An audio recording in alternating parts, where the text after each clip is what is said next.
This is the countdown to the open. I'm Matt Miller in for Jonathan Farrow. Moments away from the start of trading, we're looking at futures that are up across the board. The S&P 500 futures gaining 0.2%. Small cap stocks doing a little bit better, just a little bit, and the NASDAQ kind of trailing a little bit, but really green across the screen in terms of stock futures. You do see some dollar weakness today. The euro gaining just a little bit at 109. The U.S. 10-year yield rising as investors let go of the perceived safety of government debt.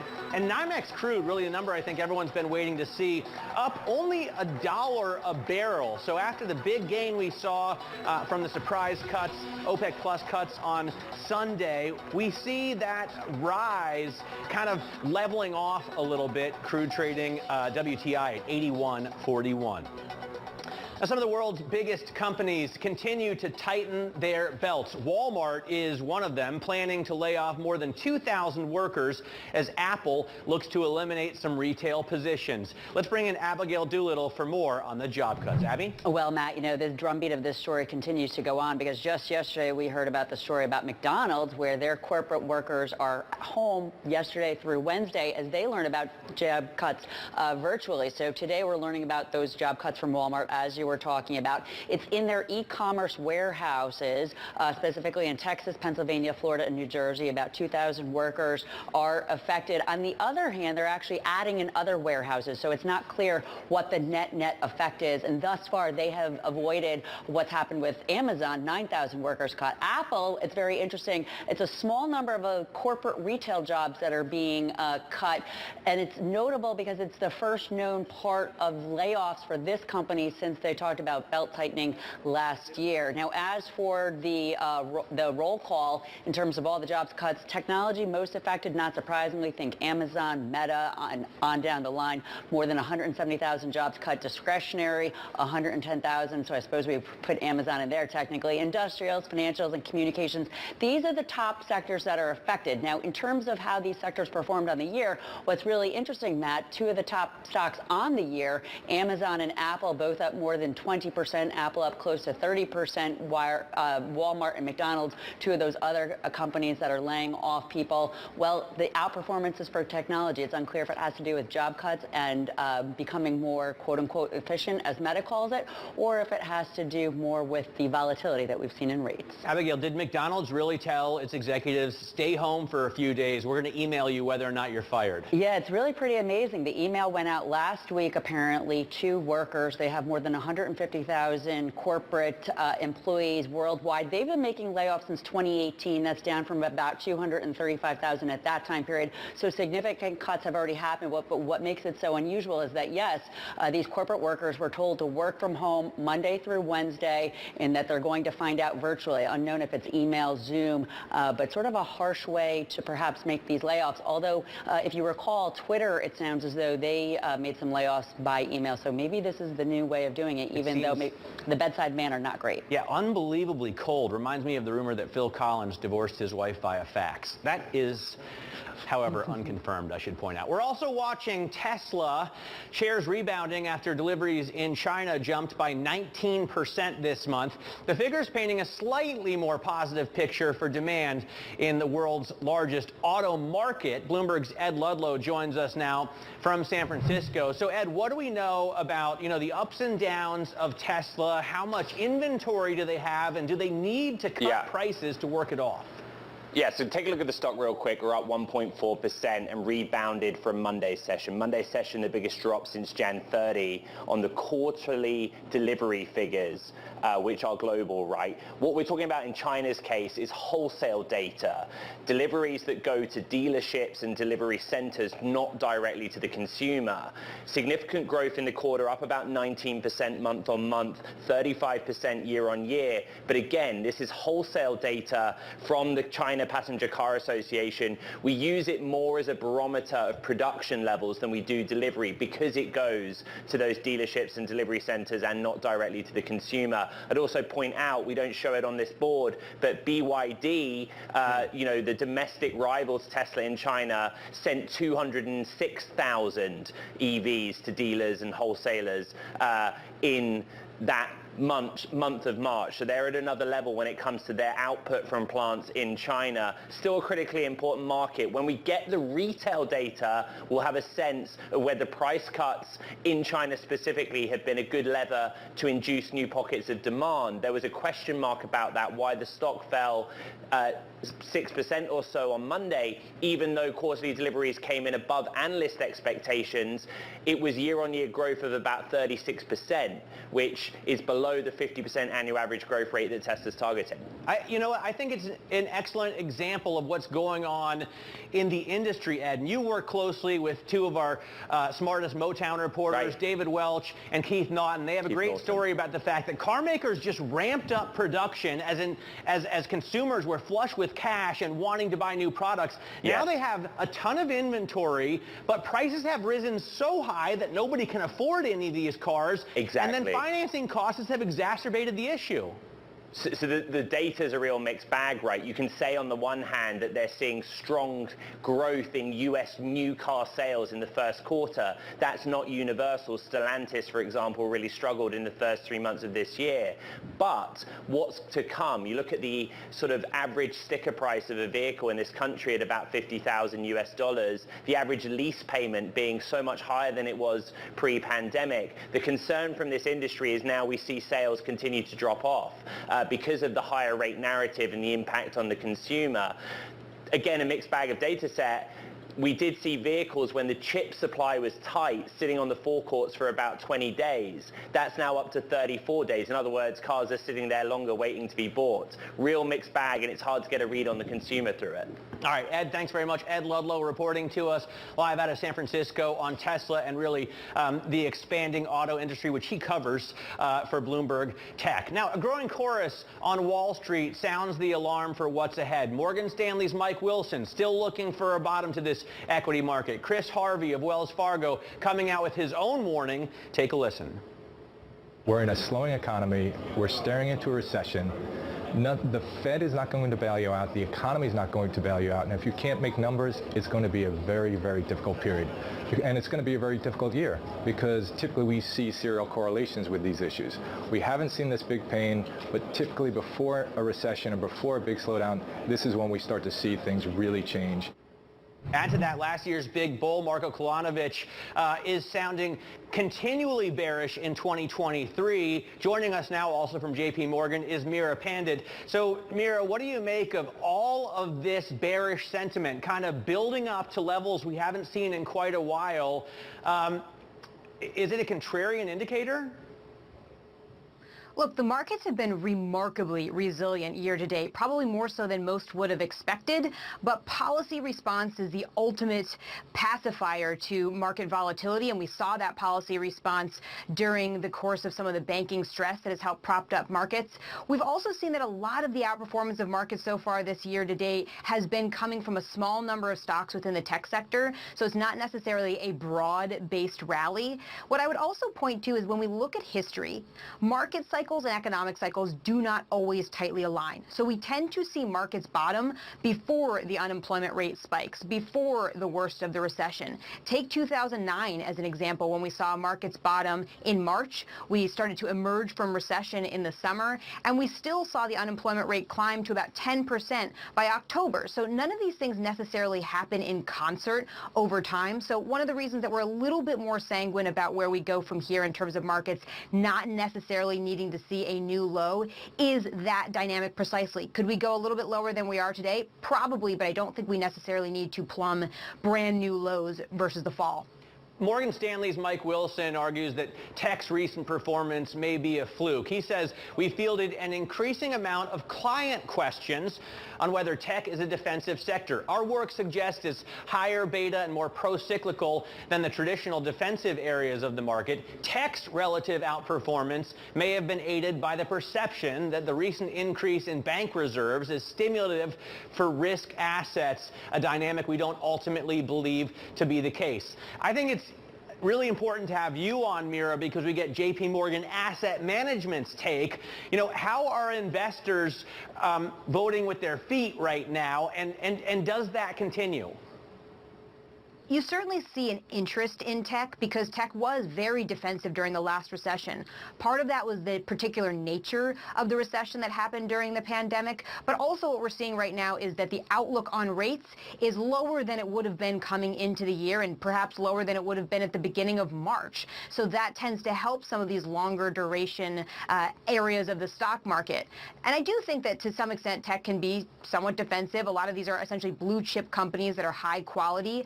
Where I feel a little bit of nervousness around technology going forward is on the valuation front and on the concentration front. If we think about areas that are most vulnerable to correction, they are the ones that are the most extended in terms of valuation. And you can see U.S. growth, U.S. technology still pretty extended from a valuation standpoint, whereas you have other areas of the market like bonds or international equities that have much more favorable valuations.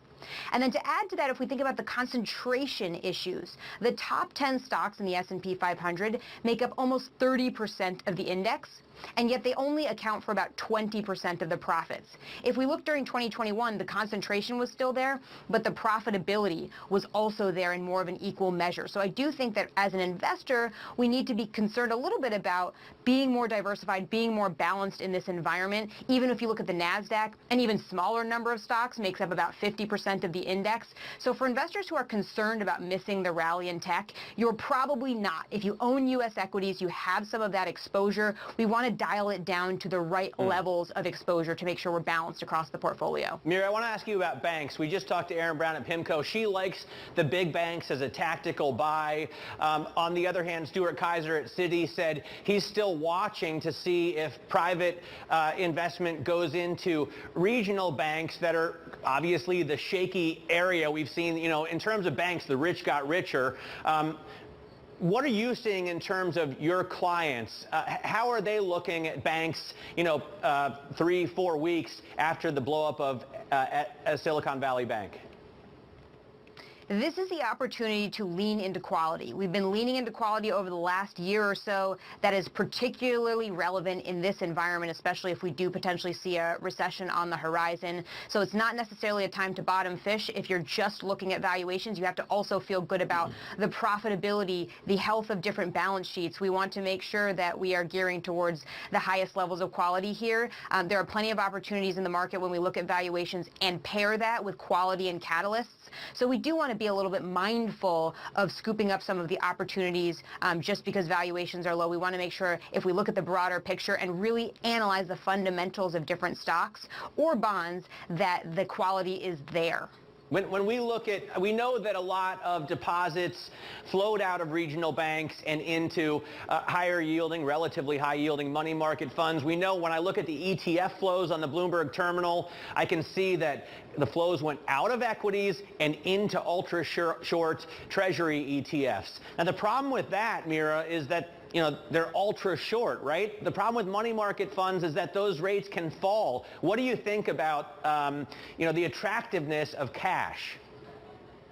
Many people are trying to hide out in cash right now, but what I would recommend people take a look at is the course of Fed hiking cycles in the past, where we've seen CD rates at very attractive rates. But typically when you look back at those instances and you look at the peak CD rate and you look 1 year later at returns in CDs, in treasuries, in investment grade, in high yield, a lot of those other areas of the fixed income market tend to outperform handily 1 year later. So we want to think about reinvestment risk. We also want to think about opportunity cost where valuations are really low in other parts of the market.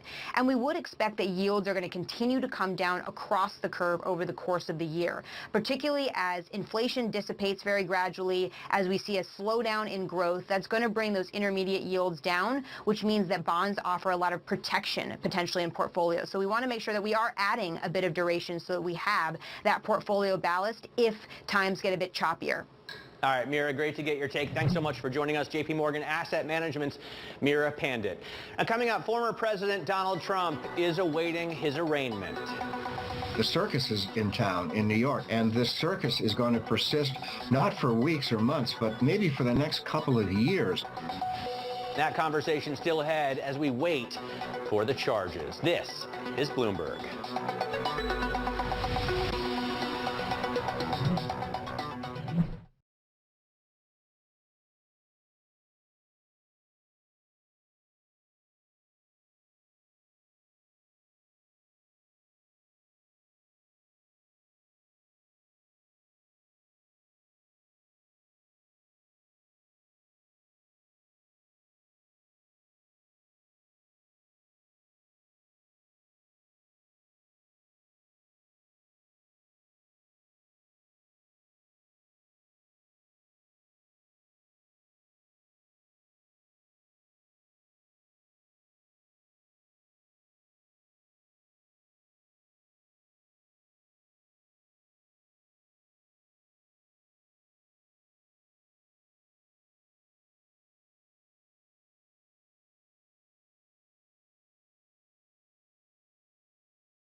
This is his fondest dream come true. He's on the front pages of every newspaper. He gets to play martyr, and he's really, really good at playing martyr. And yeah, the circus is in town in New York, and this circus is going to persist not for weeks or months, but maybe for the next couple of years. Trump can stretch this out into the election campaign of 2024. Former President Donald Trump preparing to surrender himself to authorities in New York City. This afternoon, his arraignment scheduled for 2:15 p.m. Eastern in Lower Manhattan. Trump's lawyer saying he will plead not guilty, quote, very loudly and proudly. Bloomberg's Anne-Marie Hordern is at New York's Supreme Court. She joins us now. So, AMH, what do we expect? I mean, will there be fingerprinting and mug shots? Is that really necessary? We all know what Donald Trump looks like. Well, obviously, Matt, this takes on a different nature because this is a former president, the first former president to have such an ordeal, an indictment. Today, he'll be booked and arraigned. He will be fingerprinted likely, but no mugshot. There was a request from news organizations to be able to get cameras in, to be able to get laptops in and mobile phones, but the judge is not allowing that. They are obviously taking this with a lot of precaution, and obviously the former president will have the protection of the Secret Service. What we can expect is that this will be a quite short ordeal. When he comes in, he'll be booked, he'll have his arraignment, and then of course we will be able to understand what the charges are against the former president. We know this stems from the hush money case given to Stormy Daniels, the alleged ahead of the 2016 campaign election to seek her silence. But Matt, this indictment is still under seal, so there's still a number of questions. What I can tell you on the ground here is just like outside Trump Tower yesterday, there is a ton of reporters, full court press if you will, but there are also a number of supporters of the former president, as well as those that want to see him, frankly, behind bars. I even witnessed one altercation between these individuals, and it's very early in the morning, so things could get quite tense here, but we are expecting the president to be here at that 2:15 p.m. arraignment, and then just after that, he is taking off back to Mar-a-Lago, giving a primetime speech at 8:15 p.m. All right, Anne-Marie, thanks very much. Anne-Marie Hordern here to cover the arraignment. Meanwhile, across the aisle in Washington, D.C., President Biden downplaying the surprise production cut by OPEC Plus, saying, quote, it's not going to be as bad as you think. Jack Fitzpatrick of Bloomberg Government joins us now in Washington. And Jack, you know, just looking at the price action, it looks like the president so far has been proved correct. We're only trading at $81 and change, but this is President who promised consequences for Saudi Arabia the last time they cut production. Are there going to be any now that they've done it again? That's one of the main takeaways here. The answer seems to be no. This seems to be an idea by the White House that they should not go after Saudi Arabia in this instance. And you know, you can question how many times this issue is going to come up before they lose patience, but that seems to be the takeaway: is that the president is really sort of a nonchalant response by the president. Janet Yellen had slightly more critical comments yesterday. She said this wasn't constructive, but really in terms of any pushback from the White House, in terms of you know, whether they're going to change their stance on any policy measures based on this, even you know, does it affect their attempts to cap Russian oil prices? The answer seems to be no. There's no particular attempt to push back on Saudi Arabia or change policies specifically based on this OPEC decision. Jack, I know that in terms of Donald Trump's arraignment, there's been no comment from the president or from the White House. Republicans seem to universally back him, whether they're running against him or not. And there's also a question as to whether or not everyone who was going to throw his or her hat in the ring still is. What do we know about Ron DeSantis? Is there just too much of the spotlight now back on President Trump for DeSantis to mount any kind of real primary challenge? I don't think it has a long-term effect on DeSantis's chances to run for president, excuse me. But at this point, it would not be a great time to discuss his presidential ambitions Excuse me. So it makes it a little tough for anybody else to get the attention. This really does put a spotlight on former President Trump, but it doesn't necessarily change whether it's Nikki Haley, Ron DeSantis, or anyone else's long-term plans. It really, for the short term, it puts a spotlight on Trump. All right, Jack, get yourself a glass of water, maybe a hot toddy. It's going to be a long day for sure. For some of the sector price action this morning in terms of the markets, let's get back to that, the stocks that are trading, and we go to Bloomberg's Abigail Doolittle. Abby? Well, it's a bit of a sleepy day right now. We have the S&P 500 down ever so slightly on very below average volume, 30% below the average volume. Sleepy sector action too. Healthcare the best, up 0.4%. Materials the worst, down 0.9%. On the year, though, Matt, it's super interesting. The big tech cap, the mega cap tech sectors, those are all up more than 10%. A couple of them up more than 20%. But banks, they still cannot get a break, down 6%. All right, Abigail, thanks very much for that. Coming up, the market-moving events that you need to be watching today and really this week, because remember, the granddaddy of all economic statistics comes out on Friday. That's next in our Trading Diary.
I'm Matt Miller in for Jonathan Farrow today. Let's get to the Trading Diary, what you need to be watching this week.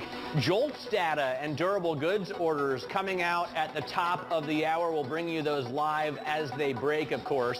And then what everyone's watching, former President Trump is appearing in Manhattan Criminal Court at 2:15 Eastern for his arraignment. Plus, FedSpeak continues with more Cook and then Collins and Mester all on deck. And tomorrow, UBS holding its annual shareholder meeting. On Friday, we'll get the non-farm payrolls.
financial centers of the world.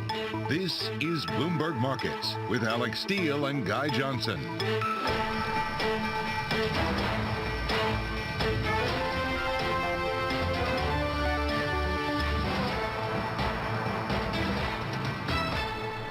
It is 30 minutes into the U.S. trading day, Tuesday, April 4th. Here are the top market stories that we're following for you at this hour.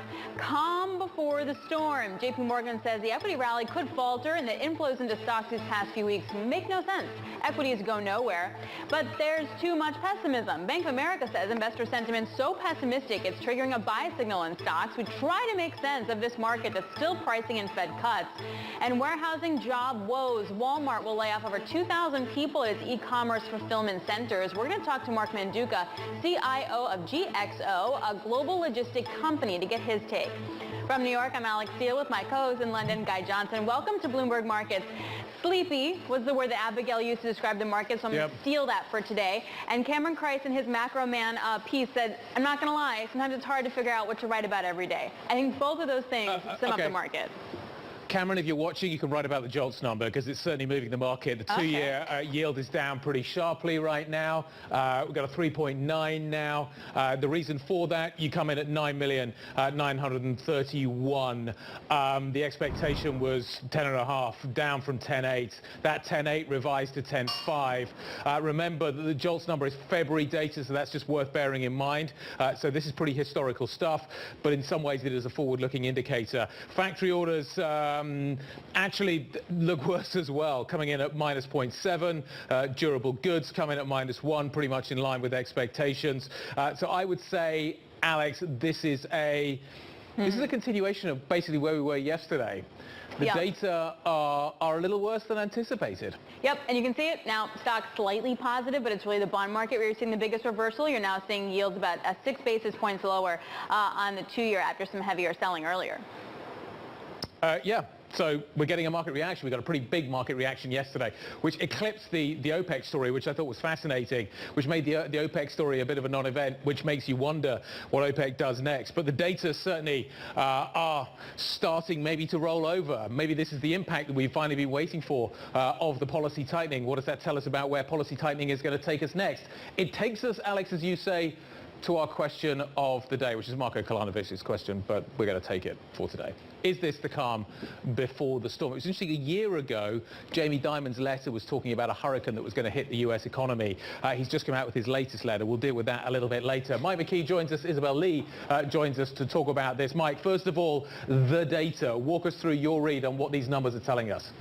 Well, interesting, Guy. Under the hood, they're not as bad as they would appear. And I'm not sure how you define bad in this case, because a decline in job openings is good news for the Fed because it suggests the labor market gets a little bit looser. As you mentioned, 9,931,000 job openings, but little change, 6.2 million in the number of people who were hired. And the quit rate actually went up to 2.6%, the 0.1% higher than it was a month before. So even though there may be fewer jobs out there, there's still a lot of hiring going on, or at least there was back in February, and Americans were still confident enough to leave their jobs. Now, the Fed has raised questions about whether this is a completely accurate report because the response rate is so low and because many companies say they leave job postings up even if they have filled the job. But it is something that they have made a big deal out of in terms of trying to measure the strength of the labor market. So that does lead to the question perfectly. Like, is this then the calm before the storm? Like, we're seeing the data roll over a little bit, but it's nothing catastrophic, right? Isabel, is it the calm before the storm, and how are you looking at the storm? You gotta love these metaphors. So it might just be the calm before the storm, because it's really interesting to see equities stay so resilient amid all these headwinds, from an oil shock to just an overall economic growth slowdown to the banking turmoil. And that's why JP Morgan's Marko Kalanovic is saying that equities will likely falter and test new lows. He even said that the inflows in equities doesn't really make sense, and he said it's likely just systemic investors or the VIX being too low or even just a short squeeze. But it's important to know that he's one of the optimistic ones in Wall Street, so for him to say that is kind of something. It did catch my attention. Obviously, others like Morgan Stanley's Mike Wilson, who is one of the more bearish ones, agree, and Bank of America, Sabita, actually almost everyone does. So the storm that I see probably is corporate earnings. To be fair, Isabel, like Marco did sort of change his ideas a while ago and has been warning of the risk to come. But I thought Torsten Slot's note today was probably the most sort of useful. From Apollo, he was talking about this idea that actually this is a rally in equities that have been driven by such a small number of stocks. The S&P basically has been driven higher by 20 stocks. So actually maybe equities aren't as optimistic as the headline index level would lead us to believe. So the coming storm basically is that tech rolls over. Is it as simple as that? I did see that note and I found it very interesting, and you're right. Only a handful of big stocks are really lifting the broader index, and that's why for last week the Nasdaq entered bull market territory. It's up 20% from its trough, and many are seeing that rally doesn't really have legs. They said that tech is still quite unattractive, it still has earnings risks, and in the upcoming earnings season, they're likely the most to suffer. We had Chris Harvey of Wells Fargo saying that it's going to be one of the most unforgiving earnings season in a while, especially because the period before the recession is usually the worst. So, Mike, the market in terms of what the Fed's going to do is definitely expecting a storm. That's why we're looking at, say, cuts. Is the data setting us up for that kind of storm? Because that's where I feel like things don't match up. The data are not setting us up for that yet, and that was a point that Jim Bullard made to me yesterday. He said, there's no point in giving forward guidance to the markets because we don't know what's going to happen. And I'll throw two quotes at you, one from William Goldman, the screenwriter, who once said of Hollywood, nobody knows nothing. And I think that's pretty much the case about the economy right now and what the outlook down the road is. And then to steal a little bit of a march from something you are going to talk about later, I want to quote that world-famous economist Jamie Dimon in his letter today when he said that, of course, we hope everything turns out okay and all these storm clouds peacefully and painlessly dissipate. We need to be prepared for that outcome. But he also said we also need to be prepared for a new and uncertain future, so proving he could be an economist because he's got the two-handed view. Yeah. Mike must have a fantastic book of quotes because he's always got fantastic ones to give us. Mike, I want to bring together, though, this idea of tech rallying and the market pricing cuts. Tech already seems to have priced in the cuts that the bond market is signaling are coming. Just to come back to this issue of where we are with the data and what's going to be enough to get the Fed to move. The market is already saying you're going to have to do this. Now, normally the market gets what it wants. How long can the Fed resist if current pricing stays as is? They can resist for quite a while, and the reason is, what is it that the market really wants? A month ago, I was just looking at a chart with someone else the other day of the forecasts for the Fed, and at the beginning of March, they were looking at almost 6% Fed funds rates going up with no sign of going down, and now they're pricing in 3 or 4 rate cuts. The market is very, very volatile these days and turns on a dime on every data point that comes out. So the Fed is going to try to put together their view of where they think the economy is going and stick to it. And their view right now is that inflation is still high. The labor market is still strong. We get the jobs report on Friday. And that means rates have to stay higher for longer. Open question maybe whether they go up another 25. Yeah. But they have no plans to come down. All right, Isabel, wrap this into the earnings conversation then. We had earnings downgrades like last year, but then they kind of stopped. What do you expect? We can have a flurry of downgrades as we get into this earnings season next week? So analysts are usually very optimistic, and that's what a lot of people are scratching their heads over because, yes, the first quarter was downgraded, but the second quarter and the third quarter still aren't. And it's interesting because we wrote a story yesterday about how every time there's a recession, an economic recession, there's typically, not always, but typically an earnings recession. And we're just not seeing that, but we are expecting it. And Societe Generale had a good note about it, and they were saying that they expect it in the coming weeks, the downgrades.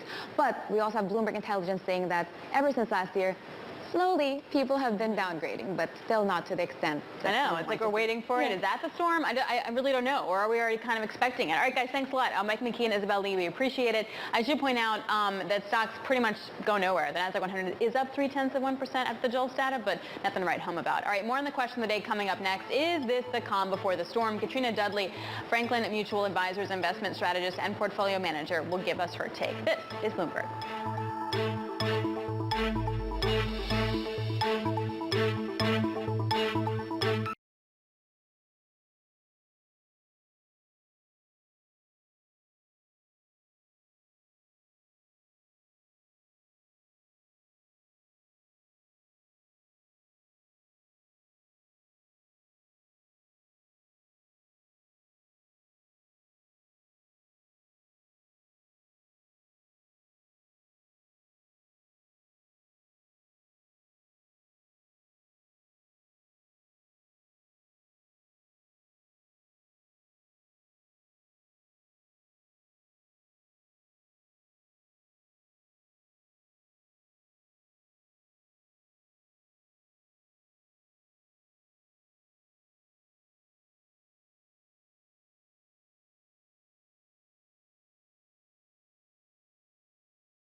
Bloomberg has the Fed coverage you're looking for. Wednesday, an exclusive interview with Cleveland Fed President Loretta Mester. I do believe we have more work to do. For all your Fed coverage, keep it tuned to Bloomberg, your global business authority.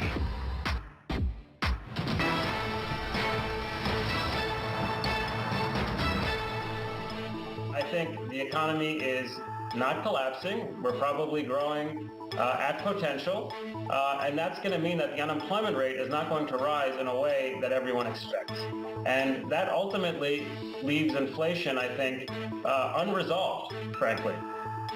That was Neil Dutta, Renaissance Macro Research, head of U.S. Economic Research, speaking on Bloomberg Television earlier, which brings us to the question of the day. Is this the calm before the storm? Joining us now, Katrina Dudley, Franklin Mutual Advisors, investment strategist and portfolio manager. That's what J.P. Morgan was talking about. This is the calm before the storm when it comes to equities. What do you think?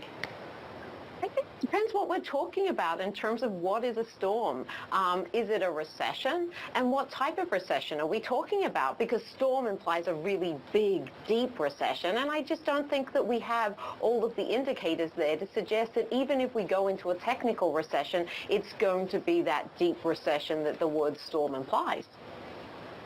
Katrina, if that's the case, and good morning, why is the market pricing in a significant number of Fed cuts at this point? If we're not going into a storm, why does the Fed need to cut? Doesn't it do what it says it's going to do and just hold for a while?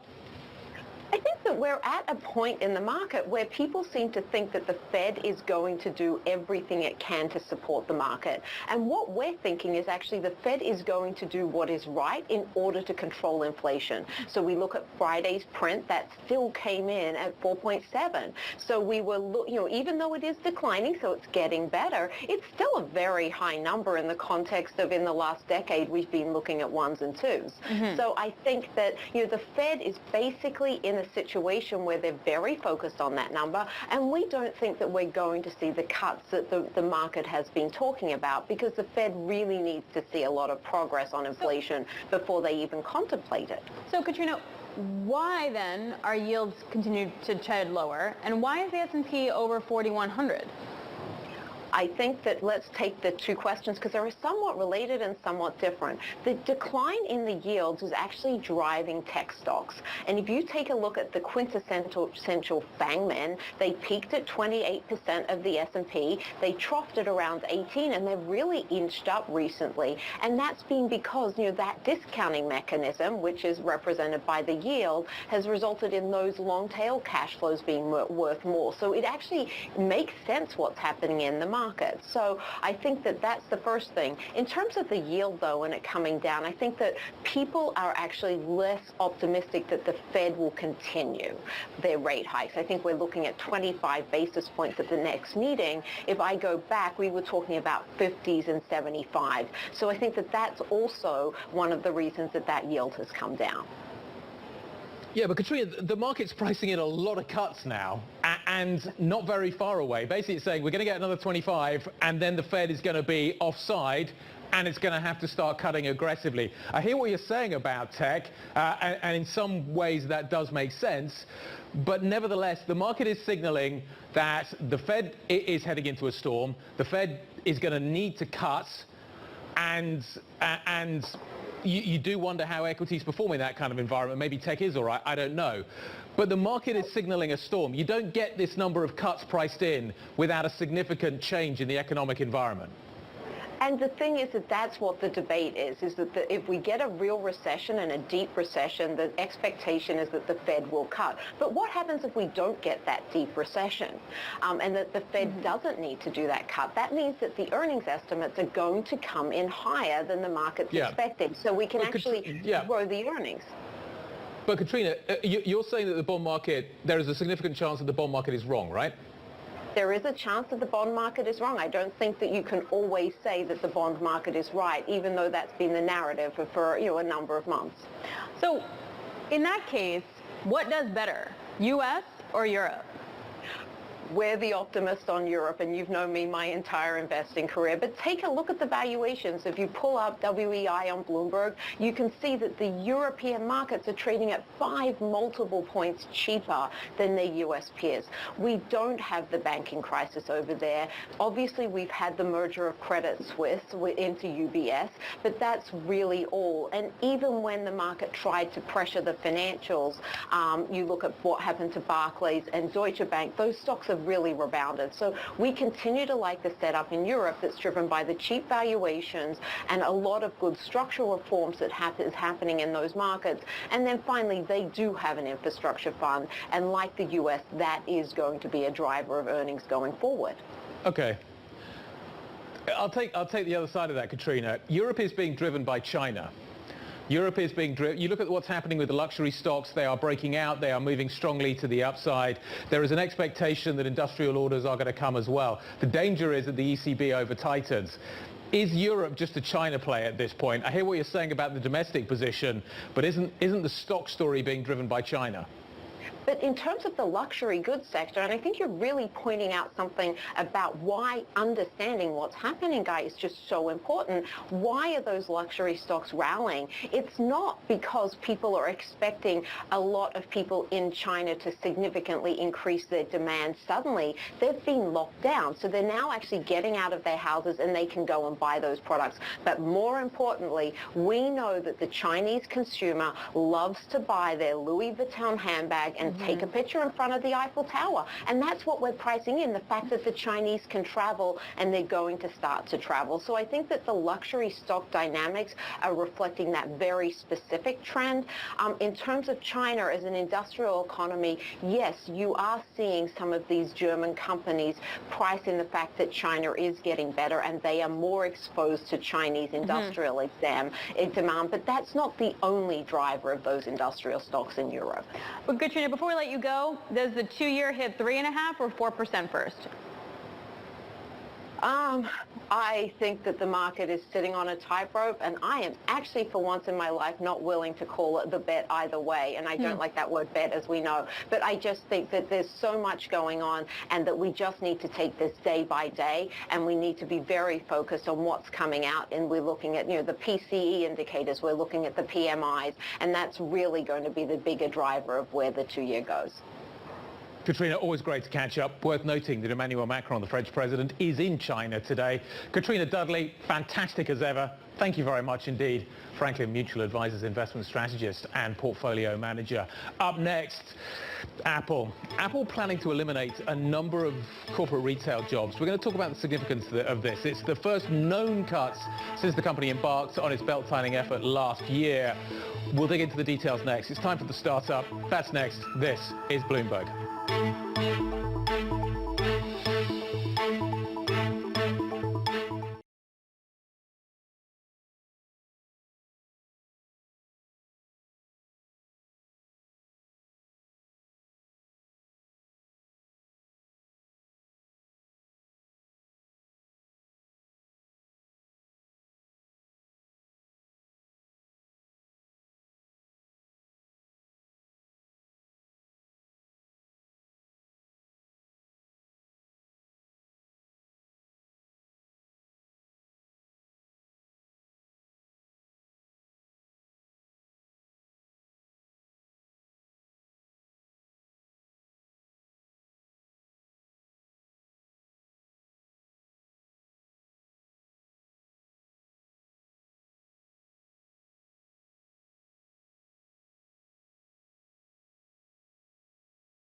It's time for the Bloomberg Business Flash, a look at some of the biggest business stories in the news right now.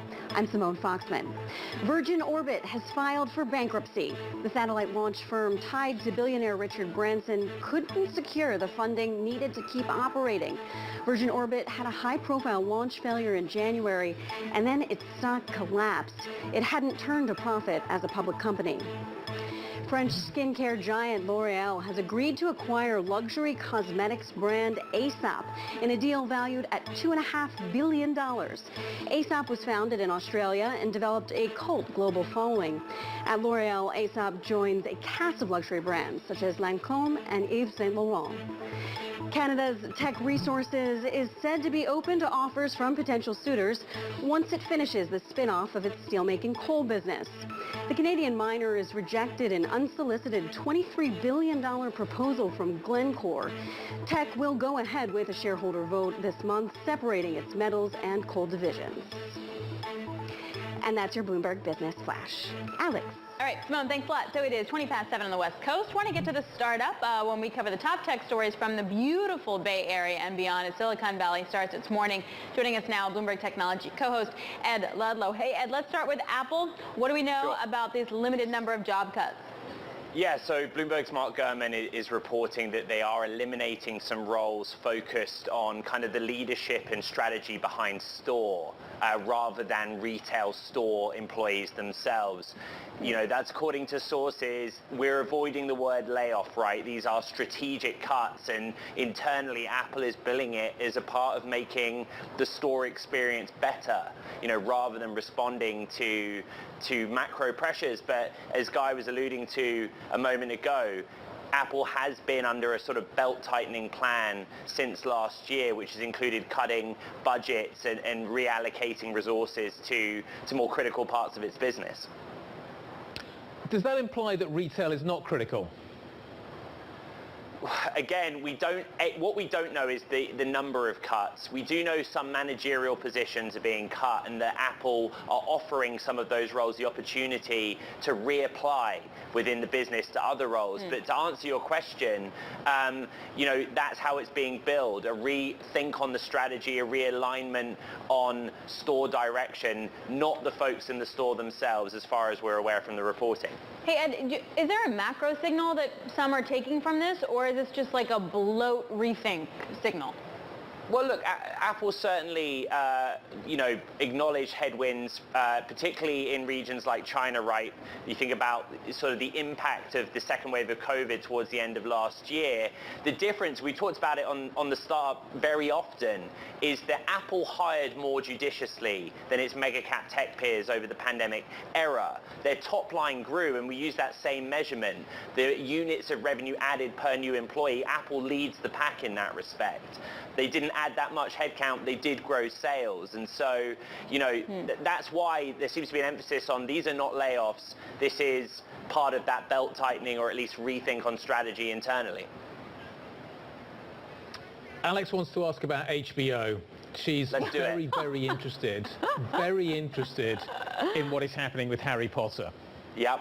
Okay, so Bloomberg's Lucas Shaw and the team at Screen Time are reporting that Warner Brothers is in talks with J.K. Rowling for a Harry Potter television series. 7 books, 1 book per season, according to sources. The deal is not done, and J.K. Rowling still needs some convincing. But it's part of a bigger strategy that David Zaslav and Warner Brothers, according to our reporting, are going to announce next week. Every year, I watch all of the films in 1 week-long sitting around December time. I'm also deep into playing Hogwarts Legacy on PlayStation right now. You can see where they're going with this. Oh yeah, I'm with you. There's quite a substantial audience, I would imagine. Yeah, I bet you it is. That sounds like a fun way to spend your Christmas. It is. Thank you. Thanksgiving maybe as well. Ed Ludlow, great stuff. This is Bloomberg.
We're about an hour into the U.S. trading session. Bloomberg's Abigail Doodle is tracking the moves. And I go right to you because I stole your word. I stole sleepy from the equity trading market. But the bond market's not sleepy. The bond market's not sleepy at all, but stocks are a bit sleepy. So let's start with bonds because this is the 2-year yield. And you can see this massive plunge here after that JOLTS number came in less than expected for the month of February, suggesting that the Fed's hiking cycle, that it is in fact perhaps cooling the economy. So you can see a big dip lower, about down 12 basis points off of the low. I'm guessing that it's bouncing right off of that 200-day moving average. It's kind of interesting to see it back below 4%. A little bit surprising from the chart perspective, but anything is possible, of course, and that is what is happening. Relative to the JOLTS picture, what's so interesting here is while we do have this big decline for the month of February, I would point out that the overall trend is also really interesting over the last year. Job openings are certainly down, so again, supporting the idea that the Fed's hiking is in fact working. It just depends on how much more they think that they have to go,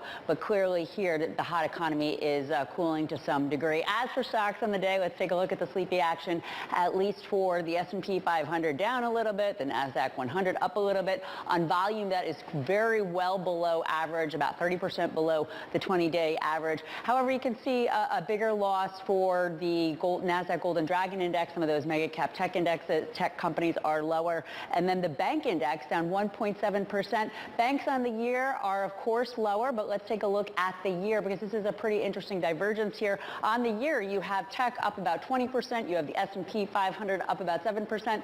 The banks, they continue to be down. And, of course, Guy Jamie Dimon today talking about the idea that the banking crisis, the turmoil, it's not over, and it could last for years. Yeah, he's certainly saying it's going to have a long tail impact. He's concerned maybe the bigger banks are going to get hit with the bill. Abigail, thank you very much indeed. I want to take you back to what Abigail was just talking about, and that is what is happening in the labor market in the United States. We've got the February JOLTS data, certainly, as Abby says, moving the market in a significant way. Let's get a little bit more granular and a little bit more specific on what is happening here. Amazon announcing that it's laying off another 9,000 employees a few days back. That takes, I think, the total to 18. A lot of these are in corporate jobs. But we've also had news out today from Walmart. It's cutting over 2,000 jobs at its e-commerce fulfillment centers. We're going to get more details. The AGM, I think it kicks off today, but the bulk of it really is tomorrow, to be honest. So we'll fill in the blanks on that one. But it does take us back to our question of the day. Is this the calm before the storm? Is this the calm before the storm for the U.S. economy? Are those storm clouds already sort of gathering when it comes to the warehouse industry? Well, let's get a bird's eye view of what is happening here. Let's talk about supply chains. Let's talk about warehousing. The perfect person to talk to, as ever, Mark Manduka, the CIO, joining us now from GXO. Mark, it's always great to see you. Thank you, Guy. We are starting to see layoffs in the warehousing industry. Walmart, the latest to talk about that. Are the storm clouds gathering? Is it going to get tougher from here? What are you seeing in terms of your business? And does it back up maybe what we're hearing from Walmart? I liked your point earlier with what Ed and Alex were saying specifically about job cuts. The job cuts that we're seeing across the economy are very strategic in nature. At GXO, which was what your question was, we're hiring. And in terms of what we're seeing specifically in this environment, we're seeing customers wanting to lean in to try and save on costs, exactly like we saw in 08 and 09 and in parts of the pandemic.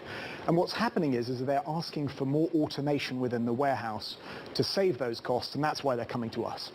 So, Mark, do I infer that this is just still trimming the bloat and kind of trimming the fat from overhiring in the pandemic, or is this a different kind of shift into how we're warehousing stuff based on the economy? There's a clear strategic shift into automation within the warehouse. That's obvious, and that's that cost-saving point, Alex, that I'm making. Specifically, what we're seeing is an industry that's really at the foothills, as we've talked about before, in terms of that automation drive. Roughly 8% of the world's warehouses are automated. So we're going to continue to see that wave of people wanting to save costs and come to GXO. I would also say, linking in both Guy's question and yourself, Alex, in regards to what's happening in the broader picture, the US is still resilient. Neil was talking about it earlier in the prior segment. The US is still resilient from a consumer standpoint. Yes, there are slight pockets of weakness in regards to consumer cyclicals, but overall, consumer still spending, industrial still strong. Where you're probably globally seeing the most weakness is probably the UK market right now. Why? Right now, I think if you look across the UK market, there's two factors. One, we're seeing people trading down in the grocery segment, first and foremost. Yep. And then we're also seeing consumer technology under a bit of pressure as well. Overall, though, the answer to the question is why. I think there's two things. It's your point of inflation, quite obviously. The consumer in the UK has clearly been hit from an inflation standpoint, particularly in food. And then from an interest rate standpoint, clearly fixed mortgages here are 2-year versus the US at 30-year. That causes a difference and impinges the wallet of the consumer from a discretionary standpoint. Mark, our question is, is this the calm before the storm? So from where you sit, with the view that you have on the consumer and the ability to sort of see where we're all getting pinched, is there a storm, and what does it look like? Well, we're not seeing that in the US. If anything, actually, the inventory environment has got a lot better. You and I talked a lot last summer about how inventories were very bloated. You mentioned it in the prior segment. That cleared through the Christmas trading period. And what's happened since then is we've seen no level of restocking to any great degree. If anything, things have come down from an inventory standpoint through the January to March season. And I expect those inventories to clear sometime around the middle of Q3, maybe even before the end of Q3. What are companies, though, signaling on working capital? Do they want to build it back up again? Are they worried about the storm that Alex is talking about coming? Are they being more cautious in terms of taking new space, in terms of taking new contracts? What are they telling you? The corporates, we've talked about this before. There is a sort of, there's two different conversations you have with corporates. One, when they talk about their own business, they sound more positive. When they talk about the macro story, they're much more cautious. What are you hearing from them when they come to you and talk about new businesses? Are they confident in their own business? Are they worried about the longer term macro picture? What's the narrative? There's a lot of strategy. This isn't about reacting to the quarter to quarter for all of these companies. A lot of people have taken a 2030 view when they come to us. They want it takes 6 to 9 months to stand up a warehouse. It takes 6 to 9 months to RFP. So it's going to be very rare that you get a conversation with one of our customers where it's very much hand-to-mouth transactional. This is very much long-term contractual. That said, I am seeing weakness in certain parts of the commercial real estate market, but I'm seeing equally strength in those last mile warehouses in both the East Coast and West Coast, close to those conurbations. But you are offering more flexibility, and I'm wondering if companies are using that opportunity for more flexibility, maybe shorter term contracts, maybe mixing warehouses with others, just to hedge their bets a bit. And I totally hear that. And that's actually one of the reasons we've seen so much growth in these last mile warehouses on GXO Direct, which was an offering that you and I were talking about. This idea of having small and medium-sized customers that are maybe feeling the pinch and they want to book revenue as quickly as they possibly can, given all the macro points that you're saying. And that's why we're seeing so much growth in that GXO Direct product. Small and medium-sized customers working in a multi-tenanted warehouse, in some cases where you have an anchor tenant and then you build small and medium-sized customers around that, get close to the end consumer. Is that a WeWork for warehousing? I wouldn't describe it like that, Alex. This is high growth, good margins, but first and foremost, the customer's winning. They're getting very close to their end consumer. We did the launch last week as part of our Clipper acquisition last year here in the UK, and we're seeing here about 30 hubs. In the US, it's about 14 hubs, and it's getting those smaller customers more efficient, more accurate, and the best version they can possibly be of themselves to get their revenue booked with customers in a D2C environment. So it's all about e-com growth. The market, and I can show you what's happening with the 2-year right now, is predicting that the Fed's going to have to start cutting fairly soon. The reason why the Fed might want to start cutting soon is because it sees a recession.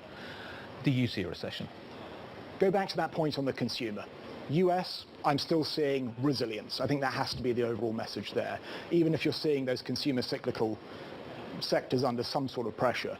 Move to the UK market, that's clearly the weakest of our 3 major markets, I would say, at GXO. The big surprise here, guys, is that continental Europe is the shining light. I'm seeing luxury price points coming in very well, and I'm also seeing e-commerce doing very well as well. That's probably one of the most interesting areas, because everyone was talking that down going into winter. They were all saying that utility bills would have an inflection for the consumer. Didn't happen. The consumer kept spending on the continent. It's been amazing how resilient the consumer has been kind of everywhere, but I hear what you're definitely saying about here in the UK. It's a number of ways. It's not a double whammy, it's a double, triple, quadruple whammy. Mark, great to see you as ever. Such useful insight. Thank you very much indeed for sharing it with us. Mark Manduka, GXO's Chief Investment Officer. Coming up, Maserati will unveil its first all-electric SUV this week. We're going to get a sneak peek. Maserati's CEO joining us next. This is Bloomberg.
Keeping you up to date with the First Word news from around the world, this is The First Word. I'm Simone Foxman.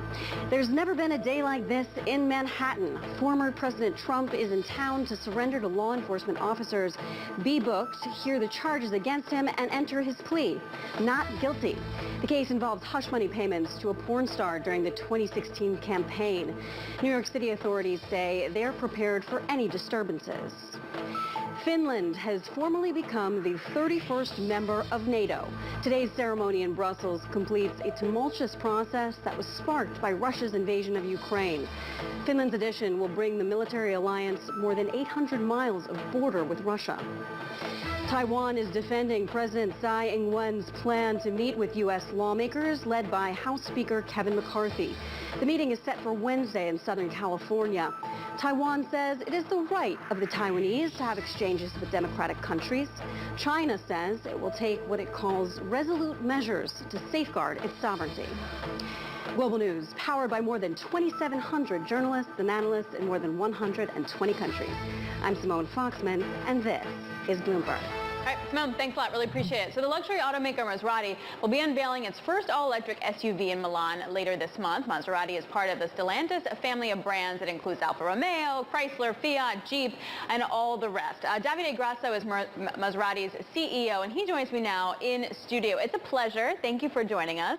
Thank you for having me, Alex. It's great for me. What are you going to show us in Milan in a couple weeks? Well, we're showing you the icon that we had for 75 years, the new Gran Turismo full electric, the Folgore version, as well as we have its twin sister or brother, which is the Gran Turismo combustion engine.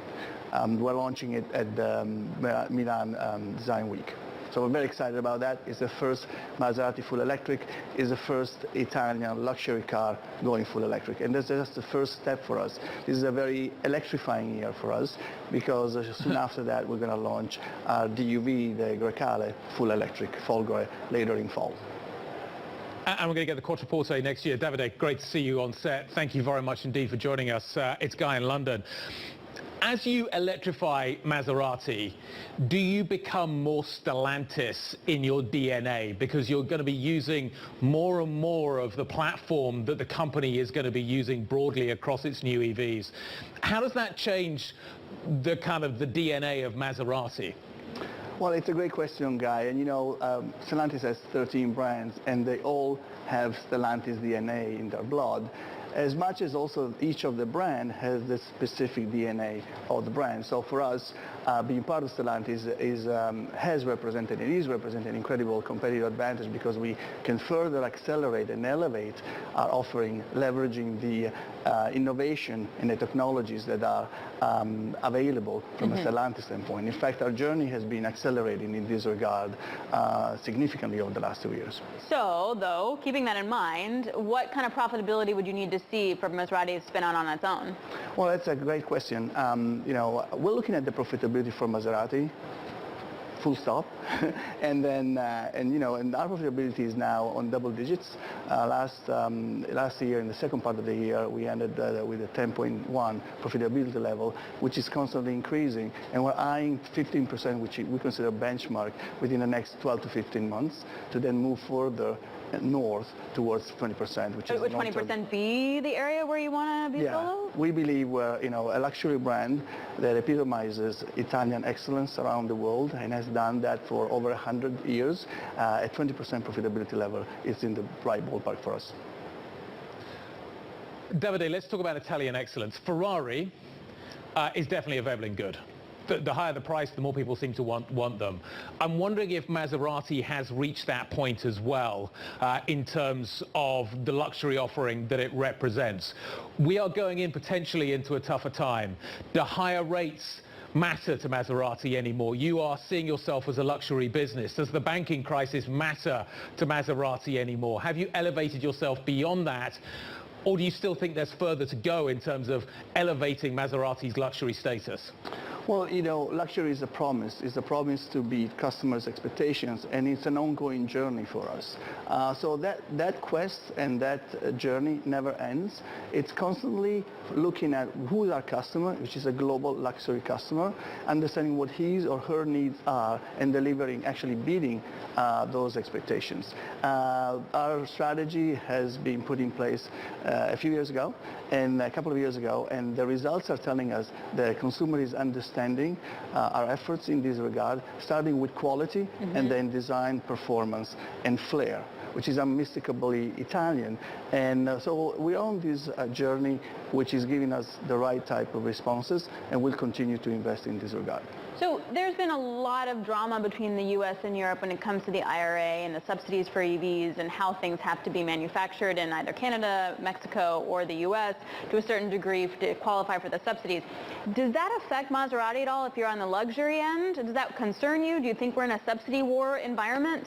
Well, I think, you know, just like in sports, you need to know really well the playing field and your opponent. And then you need to focus on your strategy and your execution. That's exactly what we're doing.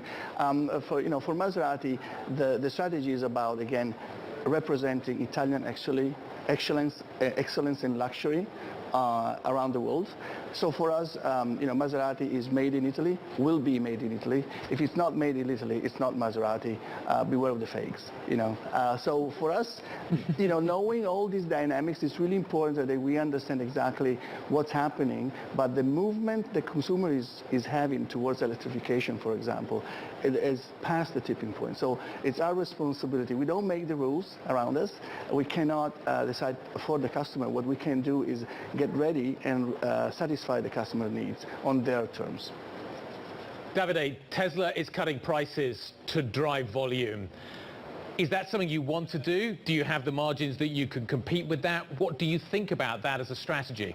Well, thank you, Guy. That's a great question. And, and I'm saying with respect for what's happening in the world of luxury, in the world of automotive, but also very conscious about what the uniqueness of Maserati is. In the space of luxury and performance, we have a unique positioning that we focus on. So the first thing for us is, to deliver luxury is to make sure that we have the quality that our customer demands, and how that translates into product gets appreciated by the price that he or she pays, that translates into premium, that then translates into profitability. So the focus for us is not on volumes. Luxury is, if there's volumes focus, then it's very difficult, excuse me, to get luxury. You have to have quality. Quality first, delivering consumer needs second, and then translates into, excuse me, profitability. Davide, so that's our focus. I'll let you get a glass of water. Thank you very much indeed for joining us. We greatly appreciate it. Davide Grasso, the Maserati CEO. Thank you very much indeed. Coming up, we're going to take you downtown Manhattan. Former President Trump is set to appear in court in just a few hours' time. We're going to get the details on today's historic arraignment. That is next. This is Bloomberg.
Former President Trump set to surrender to law enforcement officers in just a few hours' time. Trump's legal team says he, quote, plans to loudly and proudly say not guilty. I want to bring in Bloomberg's Kriti Gupta, who's outside the Manhattan DA's office in downtown Manhattan. Kriti, walk me through what you're seeing.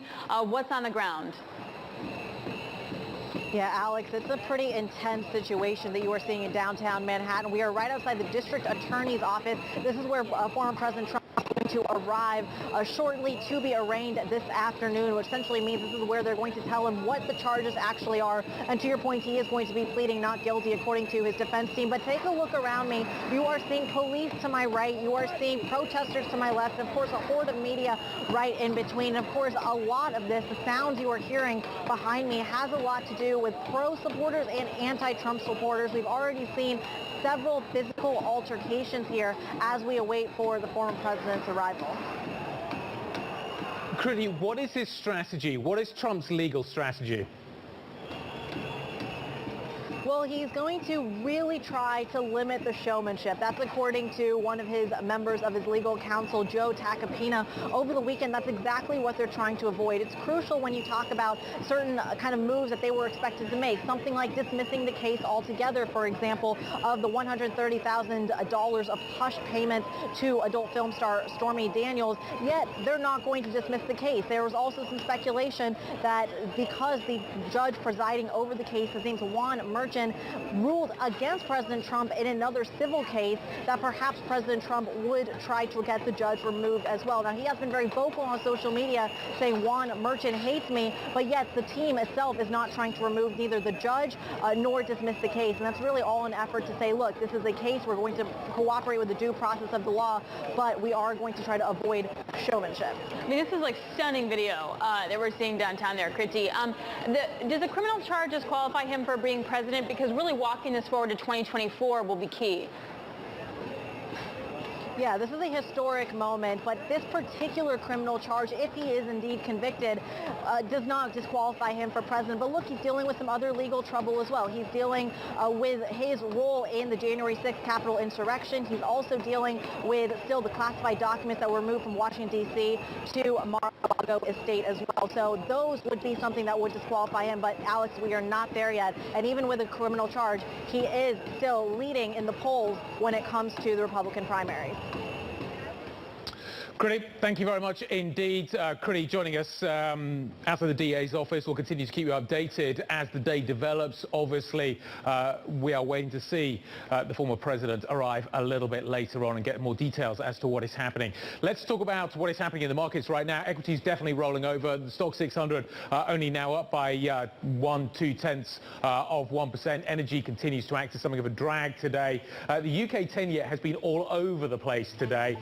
There does seem to be a more positive story developing around sterling. Hugh Pill's just been talking about inflation, saying it's too high. L'Oreal buying Aesop. That stock up by 1.22%. I hear skincare is very important. This is Bloomberg.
Tuesday, the 4th of April, European stocks start to roll over. US data once again painting a fairly bleak picture. The countdown to the close starts right now.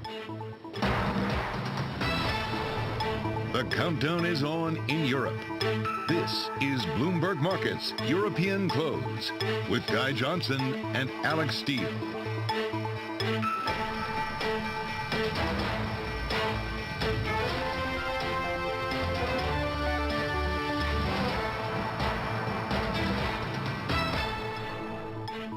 So equities look more like bond markets. I joke, 007. The stock 600 trading 458. We are up by 0.3%. We definitely rolled over. The market was much more positive earlier on in the day. We are seeing energy stocks under a little bit of pressure. It's interesting, we're getting some turbulence in the bond market. Hugh Pill, the chief economist over at the Bank of England, talking about how high inflation is, maybe pointing to the fact that the Bank of England does need to go more. And the market's beginning to signal that a little bit, certainly in the gilt market. But look at what is happening with the pound as well. The pound seems to have a little bit of a tailwind at the moment. We're up to 125, which historically isn't very high, but recent history would suggest that's actually reasonably buoyant. Brent crude's down by around 0.4%. The impact of the OPEC cuts seems to have been fairly limited. 86.50, 87 is seen as being a crucial line in the sand. We heard that yesterday from David Snedden from Credit Suisse, and the market is really struggling with that. Energy stocks are under pressure here in Europe today, Alex. Yeah, it took me a good 30 seconds to get your 007 joke, by the way. I don't know what that says about me or you. Okay, here in the U.S., the S&P is off by about 0.3%. We were talking about it being a sleepy equity market. We got that JOLT number that shows the labor market is cooling. So the question is the labor market really cooling or just a normal slowing? Because that really then feeds into what the Fed's going to do. And you just skip over to the 2-year for a second, because the 2-year is telling you something a lot more dramatic about the data. With yields down by 11 basis points, they were up by about 6-7 basis points earlier in the day. You're also looking at 3 days, a tremendous move in the bond market and a lot of buying coming in. Is that a signal or positioning? It's really hard to tell. In the equity market, the NASDAQ 100 holding up best of the lot, just down by 0.1%. But in the S&P, it's still healthcare, so it's the defensives that are leading any kind of way. I guess I just still wonder what that signal is from the data and how we're going to be interpreting that. Absolutely. Certainly the 2-year reacted fairly sharply to it. And it takes us to our question of the day, Alex, which is, are the storm clouds gathering? And if the storm clouds are gathering, where do you want to hide out? Where do you want to hide from that incoming and inclement weather? European stock valuations always are under where the US is.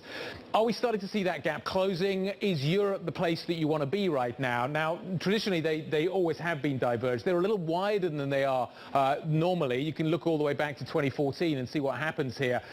But is Europe looking cheap? And is that a relative place, therefore, of safety? Which is an interesting question. Basically, we're going to ask the same question of the day in this hour as we asked in the last hour, because this is the Marko Kolanovic question of the day. Is this the calm before the storm? But I just want to put a little bit of a kind of European twist on this. So to do that, we're joined now by Justina Lee and Simon White. Now, Simon White knows a little bit about storm clouds. He is always, my grandmother used to call it Drich. But let's talk a bit about where we are in Europe. I'm getting two different opinions at the moment as to Europe, as to whether or not Europe is in a better place from an asset point of view versus the United States, or worse. Some people see the US economy as being more resilient. Some people see European valuations as being protective. How do you see it?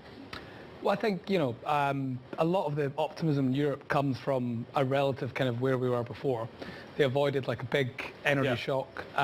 So a lot of the kind of the data has really been soft data, which I think can evaporate quite quickly. Talking about PMIs and things like that. PMI survey data, right? And so I think they've kind of behaved very interesting in that it's almost like people were expecting to be so pessimistic, they became very optimistic, and then people are now focusing on the PMIs, but a lot of the hard data like retail sales and things like that, monetary growth, really aren't that strong at all.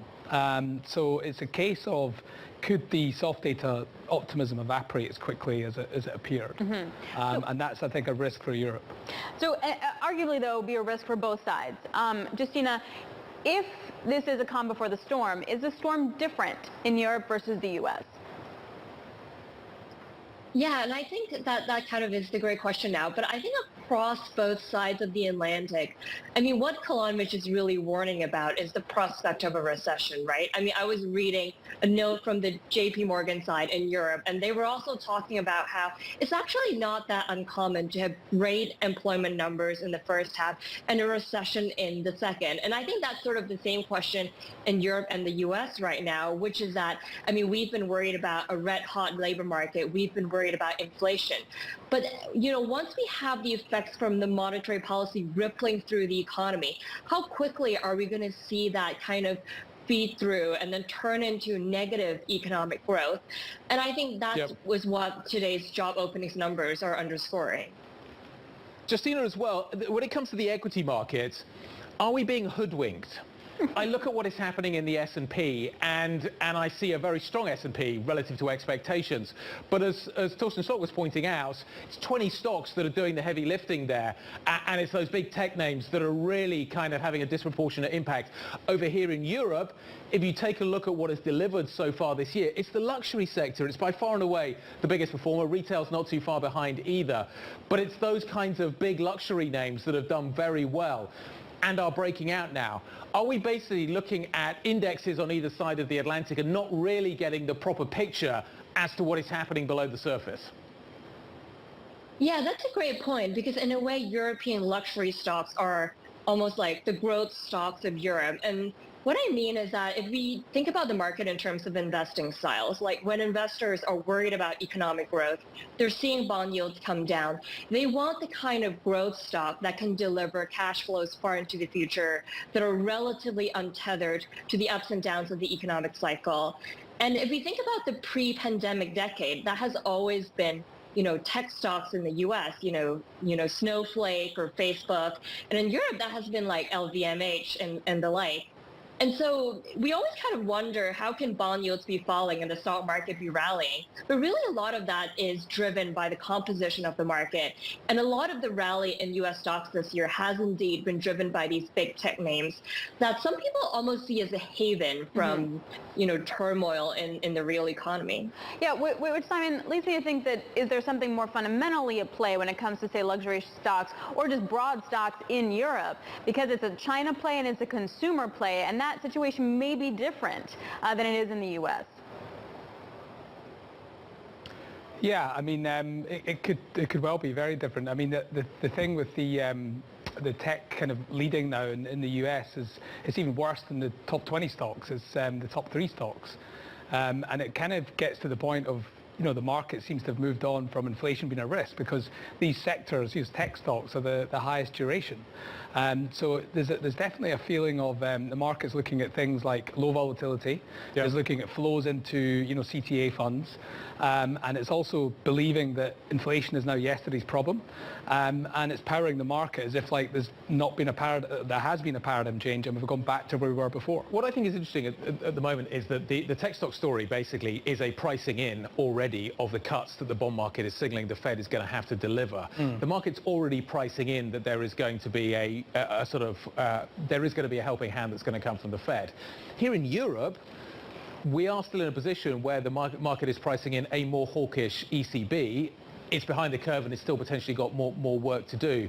But Europe doesn't have that kind of that pricing already built in. And I'm wondering how the market is thinking about policy mistakes. Has the market already priced out a policy mistake in the United States, but hasn't priced out a policy make in Europe? And I'm just kind of wondering how we should think about the two central banks, and one's priced for cuts and one isn't, and how that ultimately is going to change and therefore affect asset classes. Well, obviously in Europe the rate is lower to begin with, and you do begin to have mild cuts sort of priced in further out. And it'll be the same dynamic will happen in Europe, I imagine, in the US. And I think this is what maybe investors need to think about, is the more you try and pull up the peak rate, the market sort of goes, right, well, that just means you're going to break something. And so in which case you're allowed to pull it up, but then I'm going to put a pivot in. And so you always have that dynamic play. Now in Europe, it's not playing out as much because that peak rate isn't as high. But the more the ECB tries to force it, that's the kind of dynamic that will play out. But given the Fed is much closer to the end of its hiking cycle than the beginning of it, the ECB is probably not going to get that far. So already right now it's tough for them even to put in 50, 100 basis points because the curve is already so negatively sloped that it really doesn't make as much difference. It doesn't really get transmitted across the curve. Which is sort of why the FOMO kind of continues, the buy the dip scenario when it comes to the equity market. Guys, thanks a lot. Really good conversation. Justina Lee, Simon White, super appreciate it. Thank you. Coming up, we're going to put our question to the day. Is this the calm before the storm? To Emmanuel Cao, head of European equity strategy over at Barclays. This is Bloomberg.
0 in on March jobs. A much anticipated jobs report. The data are lagging and they are all over the place. Fed tightening has consequences. This Friday, it's a special Good Friday edition of Bloomberg Surveillance starting at 7 a.m. What's the tea leaf I should be watching? Do you think that this is an accurate response to the report that we just got? You can't react to every bit of data. The special Good Friday edition of Bloomberg Surveillance, Friday starting at 7 a.m. Eastern, leading up to the jobs report at 8:30.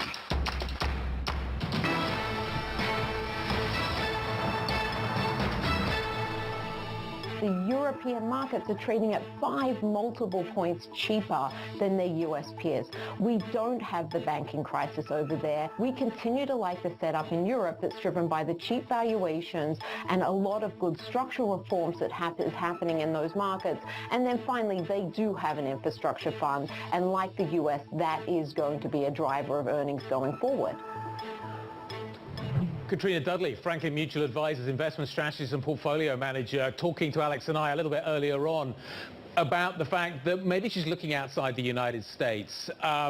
It brings us to our question of the day, a little bit more nuanced. Is this the calm before the storm?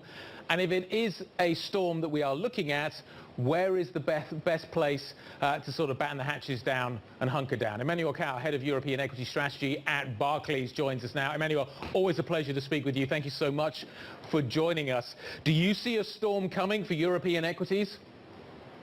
We see a harder time coming for sure, and maybe the storm is a bit excessive, but it is somewhat widely anticipated because for pretty much the last 12 months, investors have been positioning for recession, and this recession is taking time to come. So people are losing patience, and we are seeing the fear of missing out in this resilient market somewhat supporting the price action and giving the impression that the worst is behind us. But ultimately, we think transmission mechanism is at work, and what central banks have done over the last 12 months to trim inflation is starting to have some negative impact on the economy, and that's what should ultimately be the story for the second half of the year, that as of now, the market is pricing the best of both worlds, with a Fed cutting rate in the second half, but earnings staying resilient, and we're seeing something has to give. So our money is on a much more challenging market in the second half. So Emmanuel, why do we still see the buy the dip scenario playing out? Why is there still that fear of missing out? What are equity investors so scared of missing out on?